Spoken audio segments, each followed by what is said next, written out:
And good morning, everybody. Hello, namaste. Good to see you. Welcome to those joining on YouTube and Facebook. I'm glad you're in the space with us. It's just a real honor to always be with you on a Sunday morning and explore these ideas of awakening and transforming the consciousness that we are currently experiencing and opening to new ideas, new ways of looking at life, ourself, and the world. And so we are actually going to be looking much at this idea of the world this morning. It's kind of one of those major ideas that you'll find in every great spiritual tradition. The world, the soul, and God is usually how they break this idea up into a three-part system, that we are an individual encountering a collective experience called the world, and all of that can be seen within the context of a divine presence or a divine reality. You take away the divine reality, and you have an individual encountering the collective called the world, and that's where the religious and spiritual traditions begin to say things can go awry very quickly because we don't have a magnetic north in which to guide our experience through the world. And because of that, you'll see in many of the myths and legends that are within the world's traditions, the religious traditions, we get lost. We get lost in the world. And so we're fading in, fading out. You can hear me still? Okay.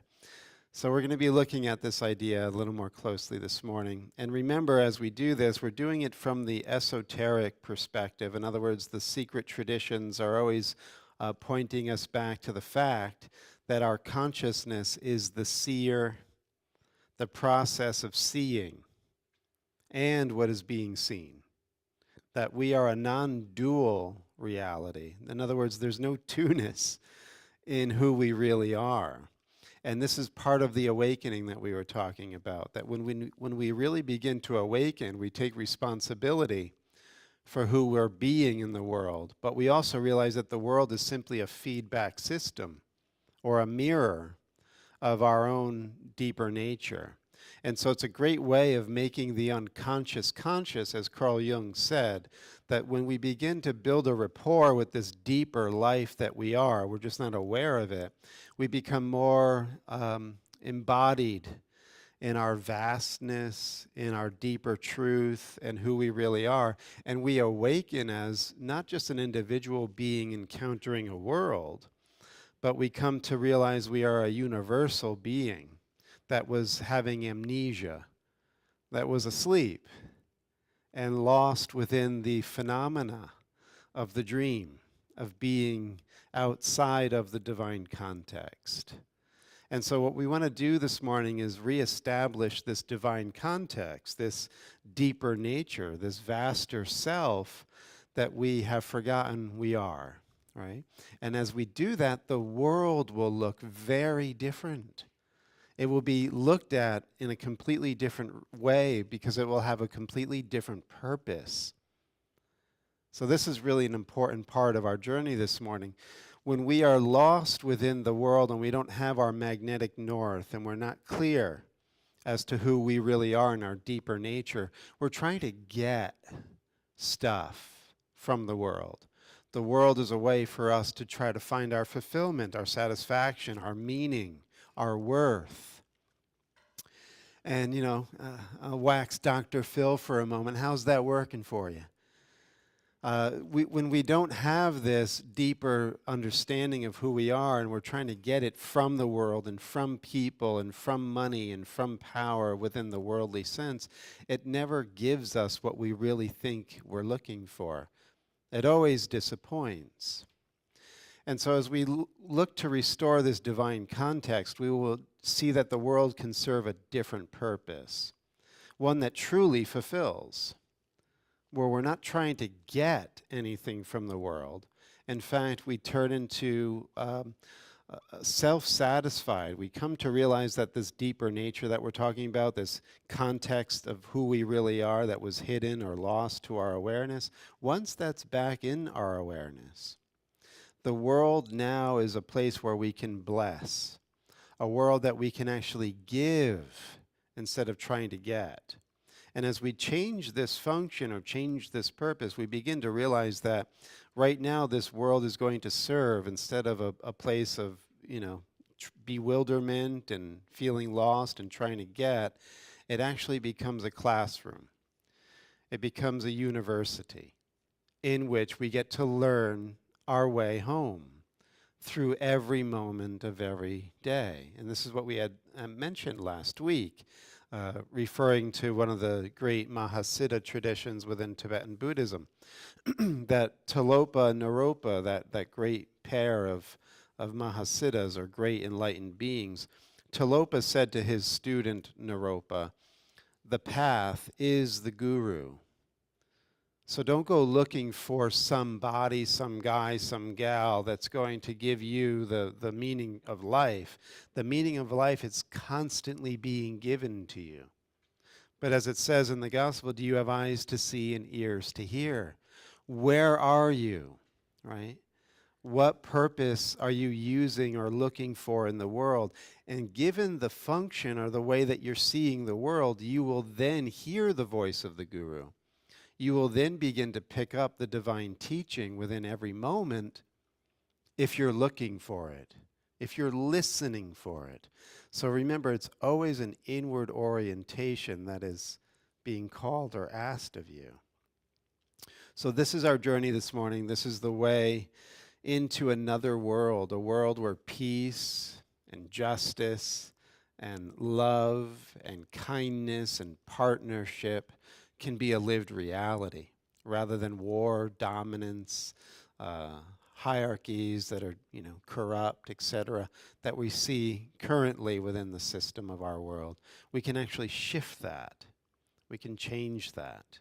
And remember, we're saying it's always done from an inward orientation. That's why a spiritual path is first and foremost who you're being, who you're choosing to be, what you're looking for in this moment. Okay?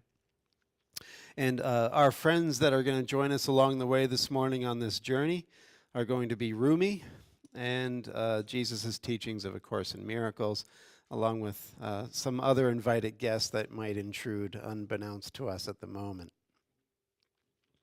So why don't we just take a moment and calm the mind, open the heart, find the breath.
Just as you inhale, you can silently tell yourself, breathing in, I am the present moment.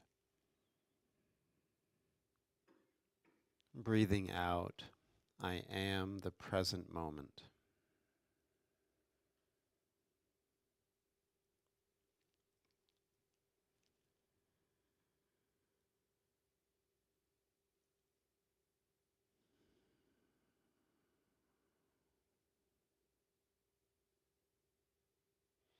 And as we're grounding within the here and the now, we want to allow all of the mental content, all of the dust within the mental and emotional bodies to settle into the ground of this luminous moment.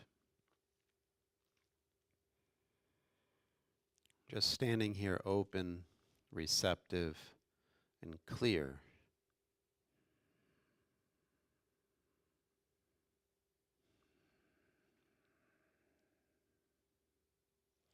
And one of the beauties of a Sunday or really within our Judeo-Christian culture, originally the Shabbat, the Sabbath day of rest, was to disengage from the busyness, the acquisitiveness, the competition of the world,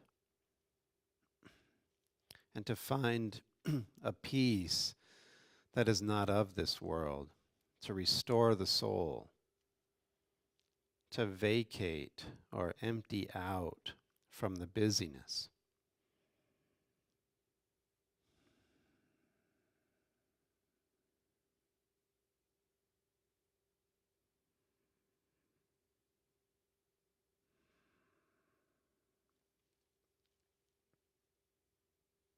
And to discover the deeper mystery. I mean, as we turn our attention inward now, you can, as you breathe in and establish the awareness of the present moment, you can say, I am the present moment. And this I am is before time. This I am will be here when time is over. So discover that deeper ground that we constantly overlook in our busyness, acquisitiveness, and competitiveness. Let everything stop.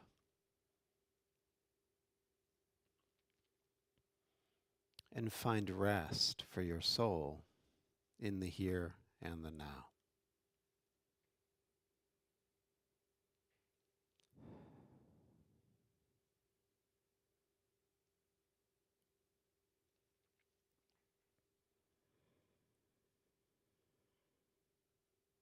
And as you're allowing all of this to settle within the quiet ground of the moment, also realize that your name, your identity that you were given when you were born is very much a part of the world.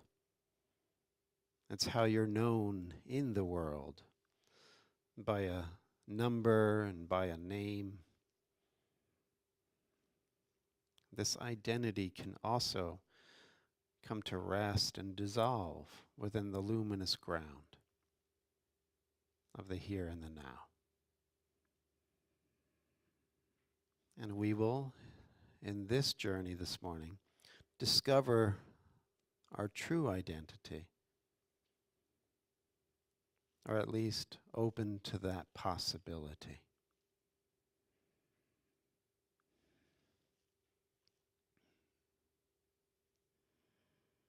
And so it is.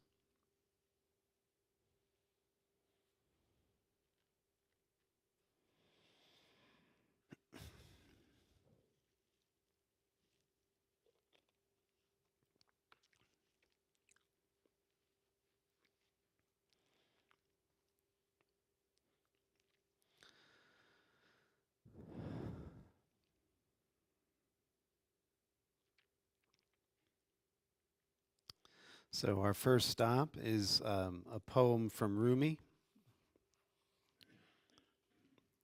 This is entitled, You Yourself Become Illusion. I know this world. It never fulfills its promises. You won't find a real friend in the whole world. Don't go on gazing at that gilded disk in the sky. It has nothing inside it, not even a straw mat. So many idiots swarm into the trap of this world, like blind men who don't have a stick to hand. They worry for this world and tremble at its poverty, bizarre lunacy, which nothing could ever cure. It is easy to credit the world's beauty since it stays veiled. In reality, it's a hideous old hag without any allure.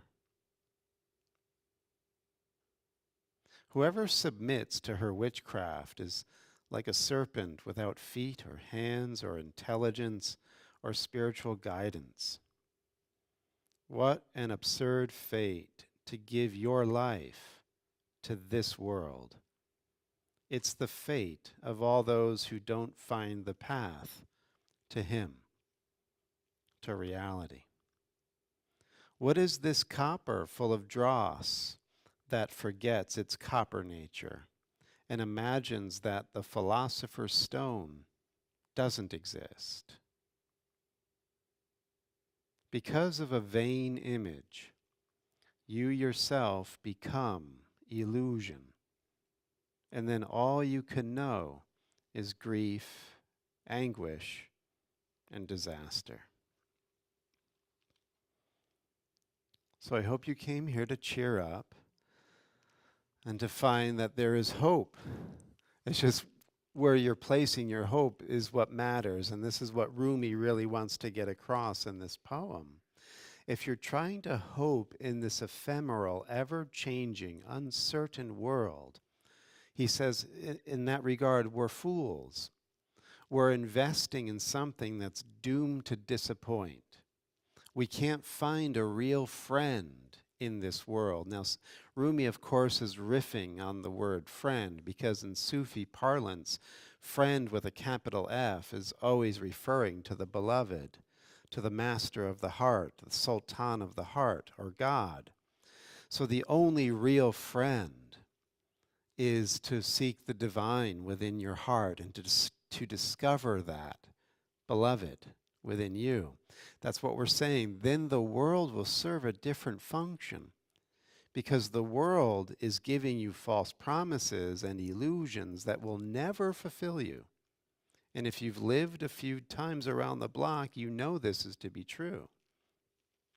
So as stark as Rumi is putting this, sometimes it is required for us because we still hold out hope that even though it hasn't happened yet, there will come a time where possibly, hopefully it will, and we still go looking outside of ourselves for something to appease, to satisfy, to quench our thirst, to fill and satisfy our, satiate our hunger. And it never happens.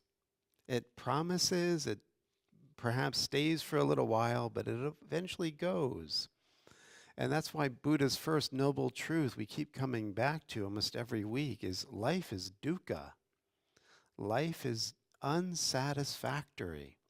When Buddha says life is unsatisfactory, he means trying to find your way in the world.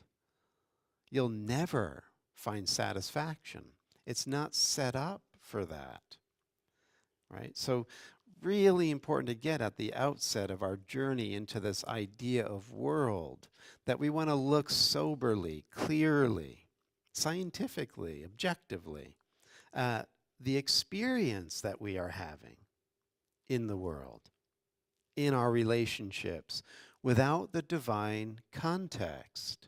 It's unsatisfactory.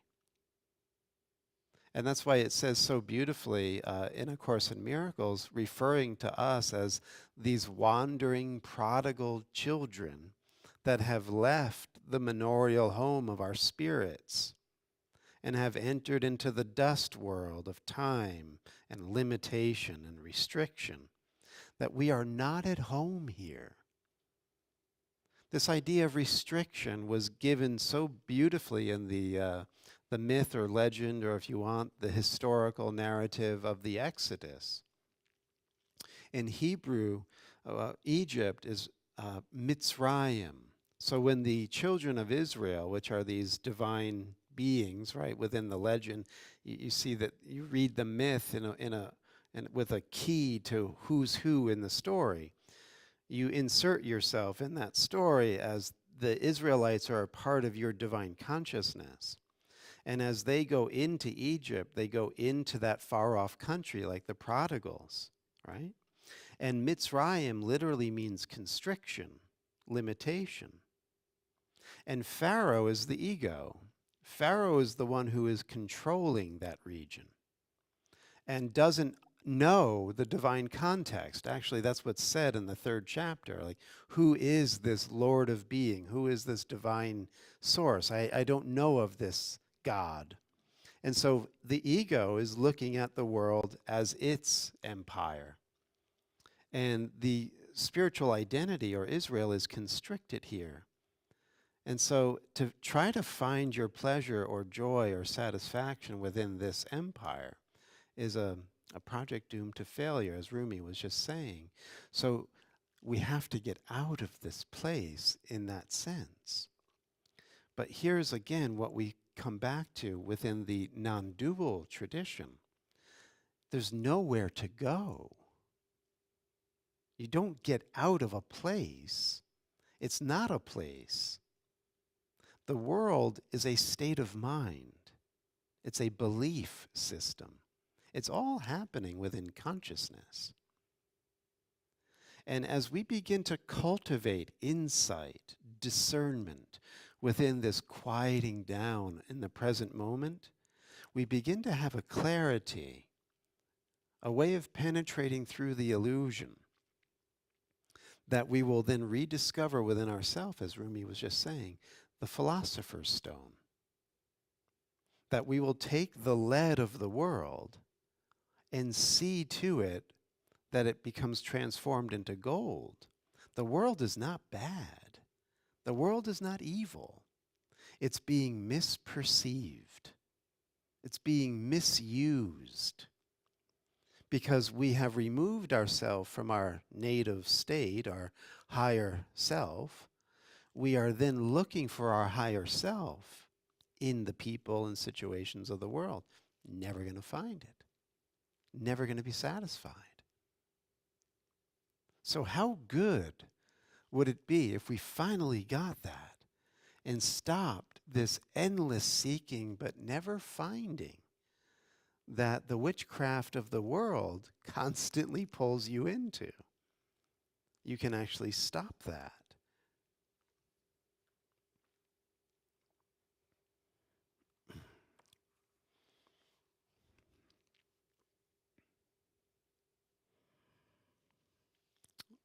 Rumi again, this one's called False Thinking.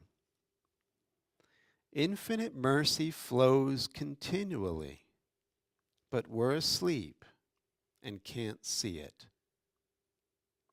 The sleeper's robe goes on drinking river water while he frantically hunts mirages and dreams and runs continually here and there shouting, "There'll be water further on. I know." It's this false thinking that blocks him from the path that leads to himself. By always saying further on, he's become estranged from here.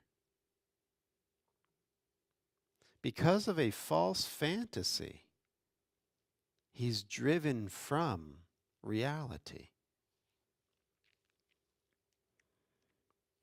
So again, echoing what we were just saying, there's nowhere to go. And there's really nothing to get. This is the great paradox. Sounds, nonsensical when we're still within the dream, when we're still looking through the lens of our fantasy. But there's really nothing to get and nowhere to go because the one who's seeking is seeking him or herself. Truly. So with a different belief system, a different way of looking at the present moment, we won't use this present moment as a launch pad for, as Rumi said, further on. There's no further on. Here is what we're really looking for. Here is where everything can be found.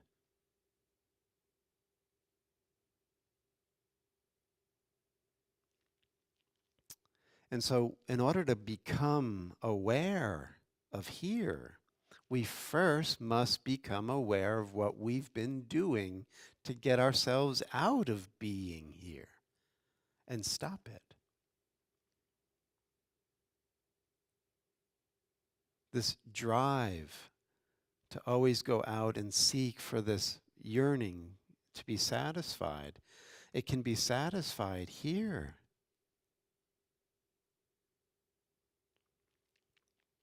False thinking can't understand this. And as long as we begin listening from this place of our past, the way that we are accustomed to think as our identity within the world, we won't understand what here means.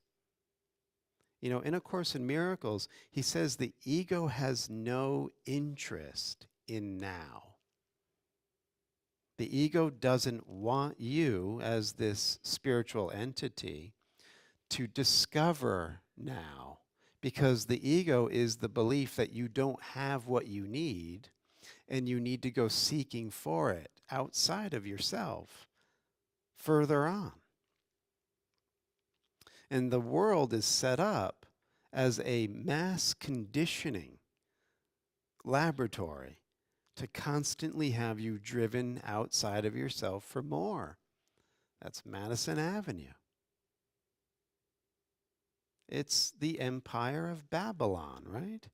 And this idea of you don't have enough and you don't have what you want and you have to go out and get it is the false thinking. And the only way that we can understand and bring in the new world is no longer seeing this world from our past, because that's the ego's operation.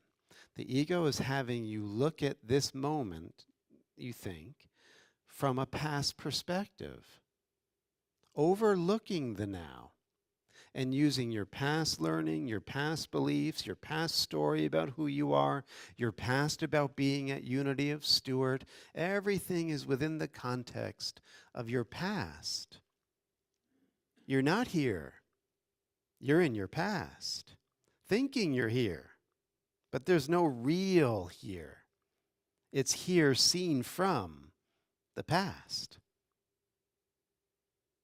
If you're really here, he says, in the teachings of A Course in Miracles and in other teachings like Buddhism, if you're really here, then you're in this state of total openness and connectedness with all living things.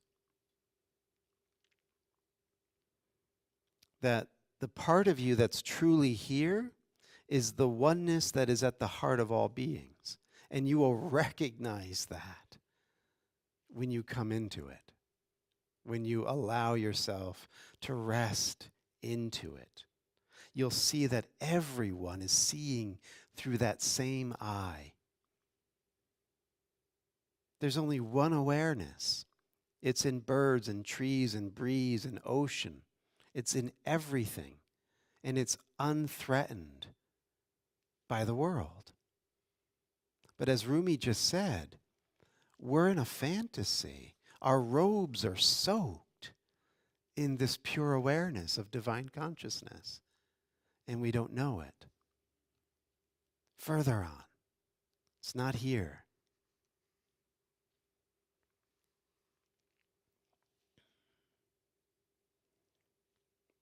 So one of the eye-openers then is, as Rumi has said, we are frantically hunting mirages in dreams. So this again is our past, and we are in this dream-like state, this trance. And we are in trance to find something that will never really have substance. We're hunting mirages and dreams. So that means when we come to the here and the now, in order to really discover it, we have to give up, seemingly, this hunt, this fantasy.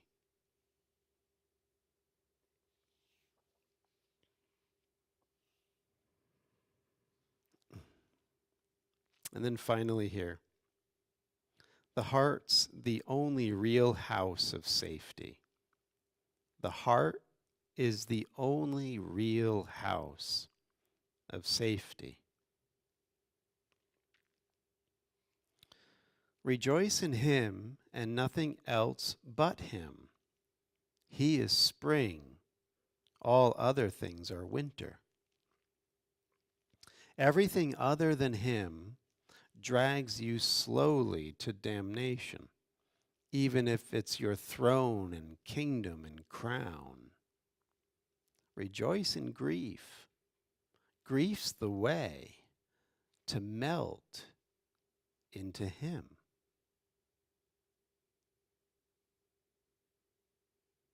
Ascension on this path travels from heights to depths. Grief's a final treasure, and suffering a mine. But how could mere children understand this? When children hear the word game, they start to run with the carefree noise and speed of wild donkeys. Blind donkeys. Go that way, you'll find only traps. Run that way, you'll find massacres waiting. Arrows fly, but the bow is hidden.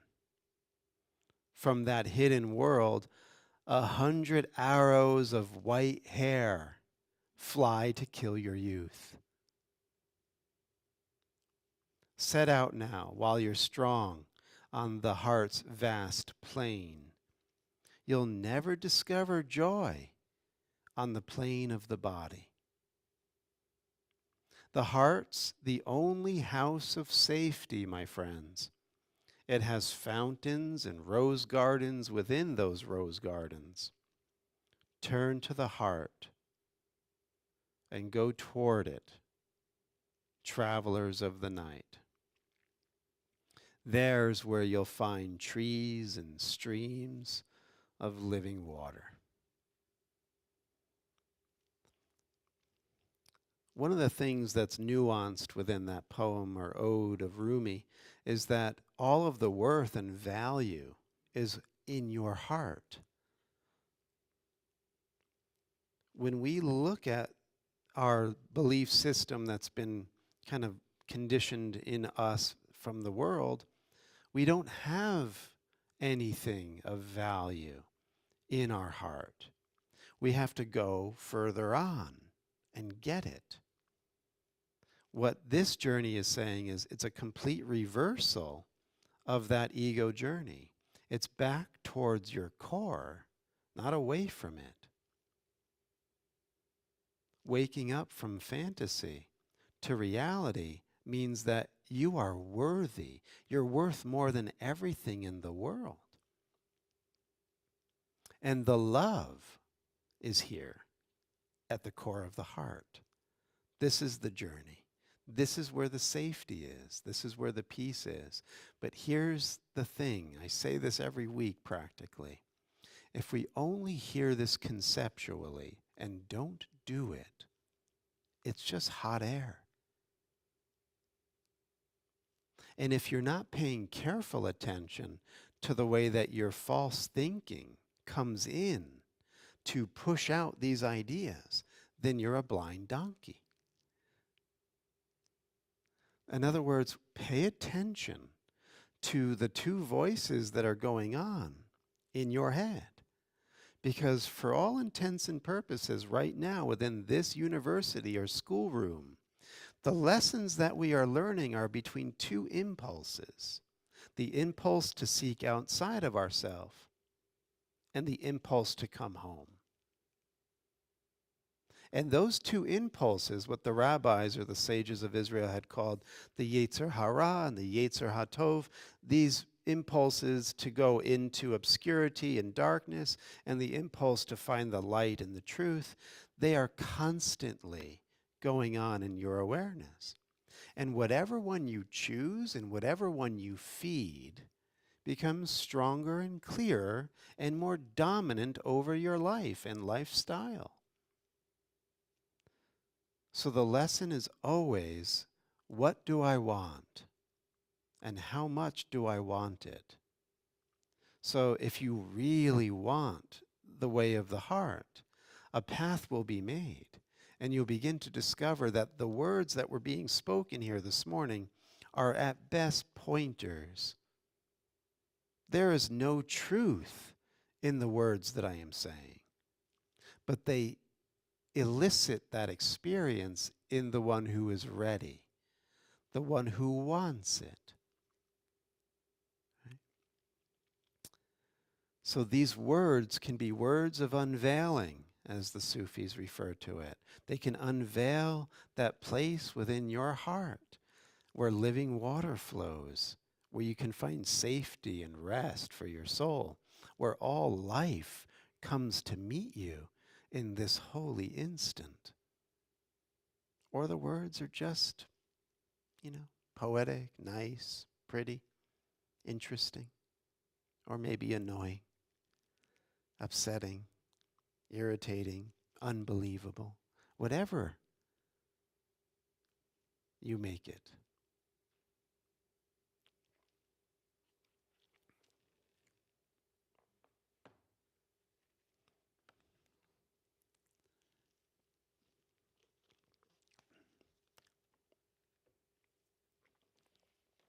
So that's why, he'll say this in A Course in Miracles. It's said elsewhere, just the same.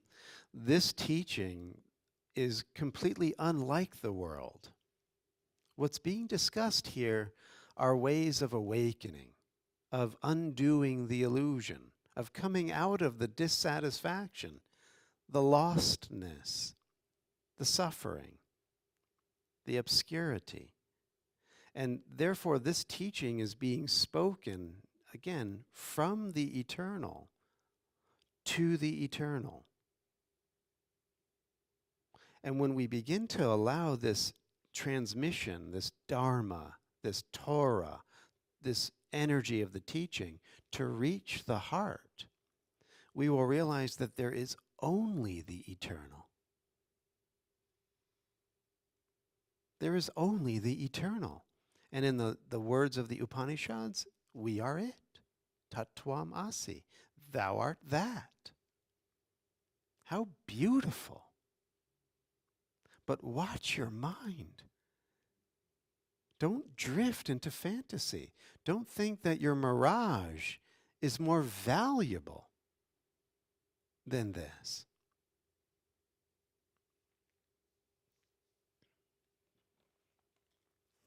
So this is taken from A Course in Miracles workbook.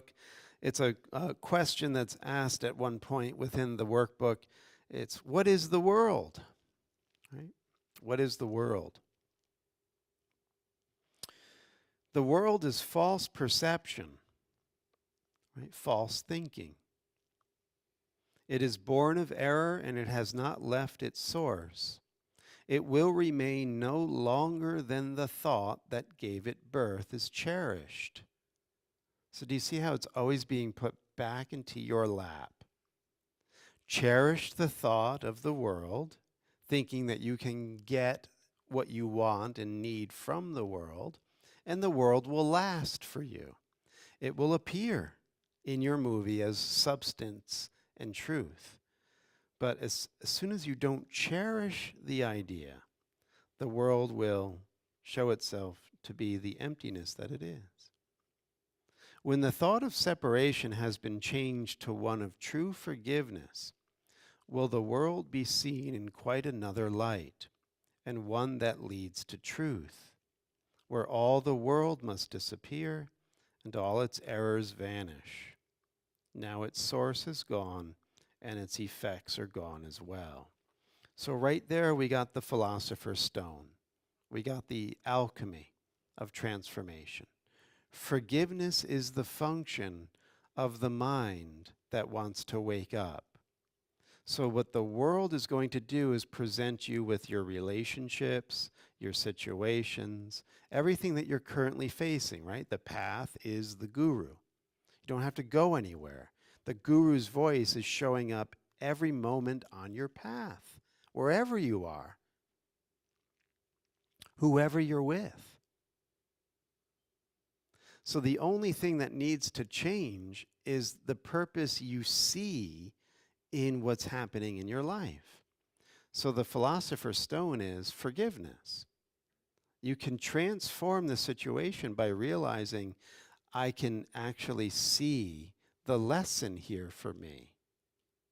That this situation provides me with an opportunity to heal my misunderstanding or my misperception about myself.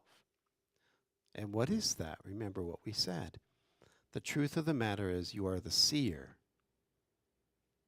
The process of seeing, this is your energy that you're seeing with or perceiving with. It's coming from you. It's your divine energy. And what you're seeing is you. You. You're doing you. You are happening to you. So forgiveness then, of course, is a gift you're giving to yourself by wanting to heal the fragmentation, the judgment, the projection of shadow, trying to place guilt outside of yourself as if there was an outside of yourself. You get out of the mirage. You realize as a divine being, you are the seer, the process of seeing, and what is being seen. That's your nature. And when you misuse that power, you create hell for yourself. When you heal and forgive the hell that you made for yourself, the world becomes a beautiful place. It becomes engoldened. Your relationships become engoldened. So think about how some of our relationships are framed within this old perception of the ego and its fantasy. I am not getting what I want. I would be happy if you didn't do what you did. If you were different, I would be at peace. So it's always making you the effect of somebody else's action, behavior, thoughts, etc. What they're withholding or giving to you affects you as if you were a victim to anything that they're going to do. That's the old way of looking at the relationship. This way of forgiveness is realizing that I'm making them do this. I've orchestrated them to do this. So then you get to see how we have this unconscious block in recognizing that we are actually withholding love from ourselves so that we can make somebody else guilty out there.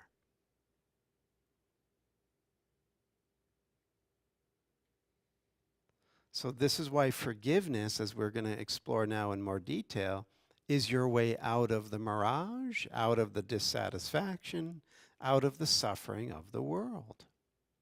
Because you will then come to realize, I'm doing all of this to myself. I'm withholding love from myself. I'm withholding the knowledge that I am worthy and that I have everything I need here, now. I'm blocking that knowledge, that love from myself. And I'm using you to do it.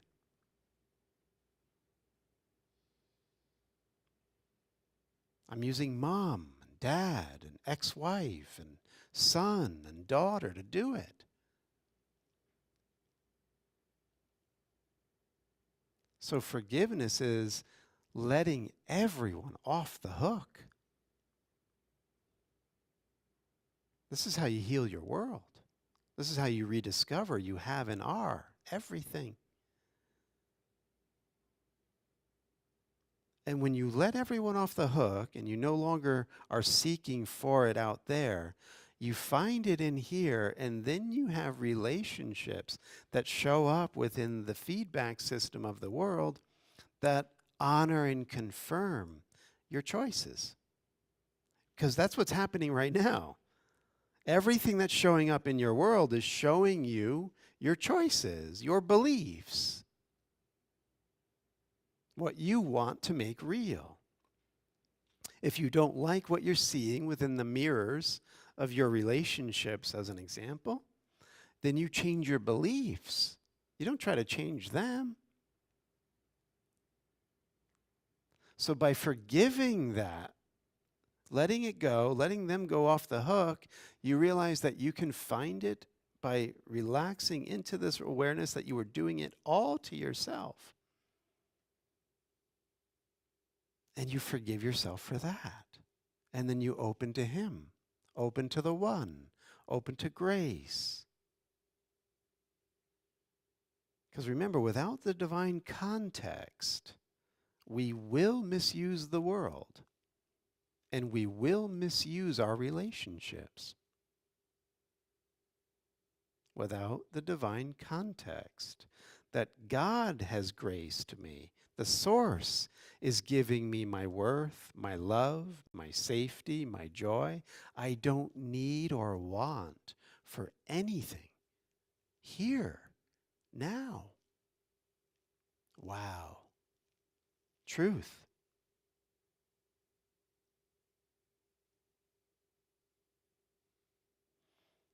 Will you accept that for yourself? Will you make that real for yourself? And if not now, when? And, I've said this to a client recently. Nobody's forcing you to do anything. This is not, trying to evangelize you. This is an attempt from mercy and kindness to have you avoid future pain. But you're free to refuse it and go on, further on, looking for it out there in someone else, in somebody, in some situation. And eventually, that one will fail and end in despair or not satisfy the way you thought it would. So that's why he says in the Course, eventually every prodigal, everyone who's wandering in the world, will have to come to realize that he or she doesn't want any more pain. And will turn around in the heart and head towards where Rumi was just pointing, to this place in the garden of the heart.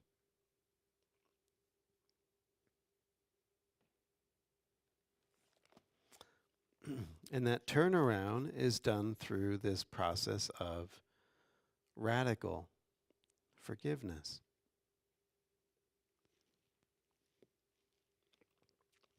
So just take a moment, find your breath, and see if you can allow this subtler perception, this clearer sensitivity to hear behind the words the world that is being offered, the reality that you are.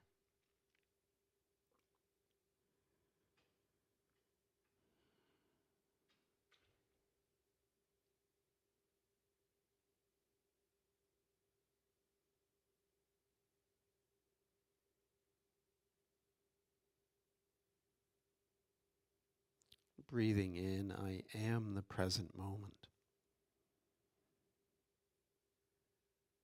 Breathing out, I am the present moment.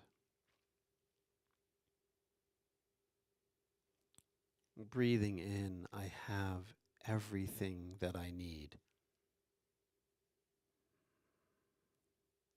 Breathing out, all my desires are satisfied.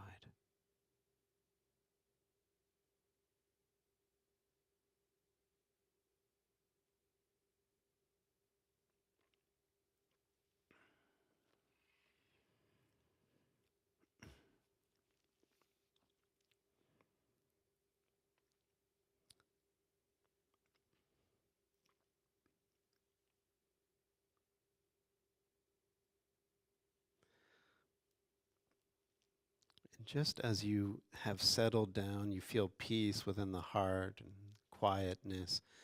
Just go through the repertoire of your relationships, and even if they have passed over physically, they're no longer here, also go through those relationships and let everyone off the hook. They didn't do or not do anything to you.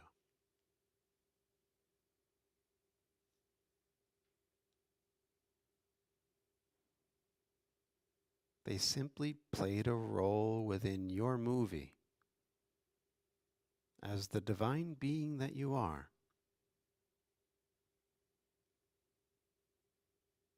And now you see your purpose is to bring light where there was darkness in these relationships.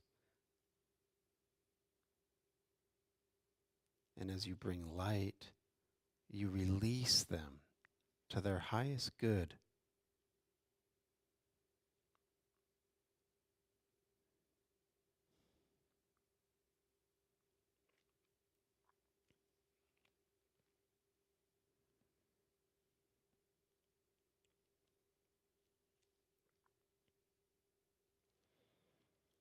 And so finally here, this is a lesson in the workbook, lesson 62, which says, "It is your forgiveness that will bring the world of darkness to the light.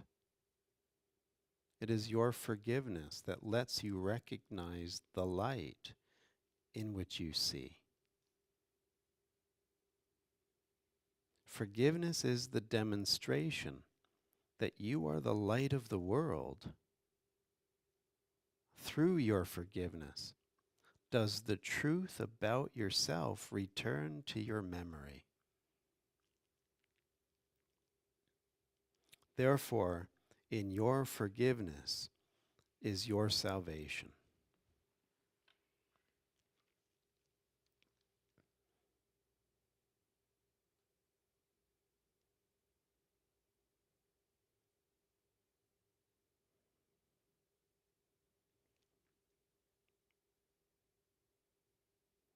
And then finally here, as a way of guiding us beyond this present moment and as we go about our day and our life, remember the two impulses are always at play within your awareness. And each impulse, don't underestimate it, gives rise to a self and a world. When you tune in to the impulse of being the separate ego, you are in a world where there is no real divinity. There is no real peace. And love within this world is just a fickleness between bodies that is here today and gone tomorrow and ever capricious and changing. When you listen to the other impulse, you are the love. You are the light of the world. And you can extend that into the world. So that's why he says, remember that in every attack, listening to that impulse to be the ego self, you call upon your own weakness, while each time you forgive, you call upon the strength in you. So every time you're trying to hold somebody as guilty, as wrong, and your anger is there to attack them, you've just weakened yourself and denied yourself that release that we were talking about this morning. Every time you forgive, you are giving yourself this added ability to discern and to strengthen the light in you. And that will bring you into a deeper state of peace every time you choose that impulse to forgive.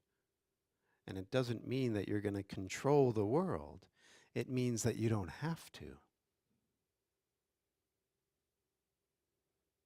Because as you embody this light, it's reflecting back to you in the world. The world is a feedback system. You can't control it. Your inner state is what's reflected in it. If you're in chaos, your world's in chaos. If you don't know who you are, you're going to have it being confused all around you. If you're settled, you're at peace, you're calm, there's flow, there's harmony, there's true relationship. So, as always, we get to choose what it is we want.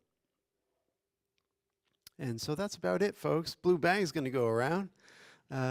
Thank you for your generous offer. If you're joining us on YouTube or Facebook, you can click the link below and also contribute to Unity. And we thank you for that.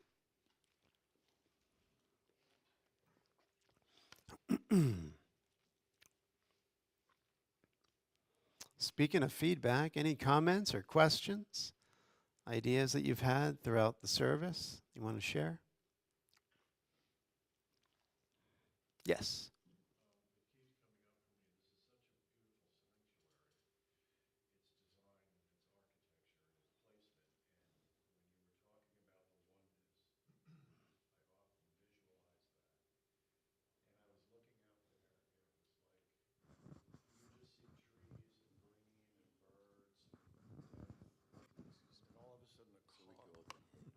All of a sudden a car would go by with all its distractions, you know, and take me out of my divine reality. So that's, thank you. Yeah. Yeah, and you know, it's so good because when we begin to really firmly want the divine reality and only the divine reality, nothing can take us out of it. So this is where even the car becomes a reminder to come back. And it's not a distraction in that sense, it's a reminder. And so it's really great to see how our divinity in the sanctuary will become everything and everyone. But yes, it definitely starts at home base. And we bless the offering. We are very grateful for the givers, and may it be an energy, an impulse, in whatever form it takes to bring people back to their heart and back to the abundance that they are. And so it is. Amen. Okay, everybody, we can stand and seal the deal.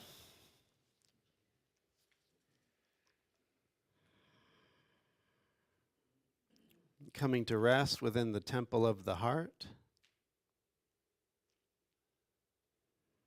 Staying open to grace. Staying open to the possibility of the miraculous showing up in your life today and always. Look for it. Don't settle for the limitation. Don't settle for the lack. Know that you are living in a blessed reality when you choose to. And that choice will always bring to our attention that the light of God surrounds us. The love of God enfolds us. The power of God protects us. And the presence of God watches over us. Wherever we are, God is. Amen. Have a beautiful morning, everybody. Thank you for joining us. We appreciate you. And if you want to join us tomorrow night for A Course in Miracles, 7:15 p.m. in the classroom.